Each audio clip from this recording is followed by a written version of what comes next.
خلک هسې وایي چې پښتانه متشدد دي یا شرق پسند دي. تاسو ګورئ د کابل سیند دی، هغه ته په سردریاب باندې مشهور دی، خو هماغه کابل اوبه دي. دا د کابل سیند غاړه ده او د اختر 5مه ورځ ده او ماښامي کې به ناست بیا په راچکر د ملګرو سره. تاسو دا ګورئ چې په زرګونو خلک د سیند په غاړه باندې یوازې دلته ده، څو کښتۍ دي د دې لپاره او دا د لوبو څو ماشینونه لګېدلي د دې لپاره. دلته څومره بیروبار جوړ دی، څومره ګڼه ګوڼه رش جوړ دی. خلک ژوند نه خوند اخلي، چکرې وهي، خپل اخترونه لمانځي.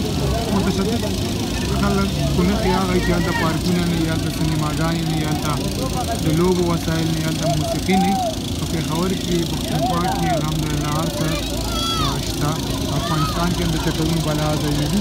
او تاسو وګورئ کله چې طالبان افغانستان ونیو نو غټ غټ سړي او د لوبو په زانګوګانو کې او د دفترونو په چوکیو کې به یې چکرې والي. دا د دې ښکارندویي کوي چې دوی د چکرو کوم ژوند چې و، د چکرو کوم وخت چې و، هغه وخت دوی په جنګونو تېر شوی.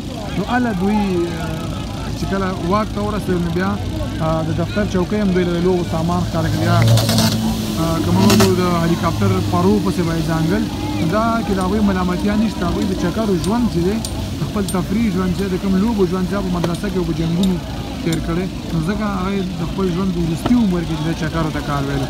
نو تاسو دا وګورئ په کوم ځای کې چې د لوبو ځای نه وي، پارکونه وي، باغونه وي، دغسې د لوبو سامانونه ماشینونه لګېدلي د چکر لپاره، دغسې تفریح ځای نه جوړ شوي، هغه ځای ته موږ متشدد خلک یا نام نه خلک نه شي ویلی، بلکې دا امن خوښوونکي خلک دي، دا ژوند خوښوونکي خلک دي چې یوازې د سیند په غاړه باندې د یو څو کښتیو لپاره او د یو څو ماشینونو لپاره داسې په شوق په شور راټولېږي او د ژوند نه خوند اخلي.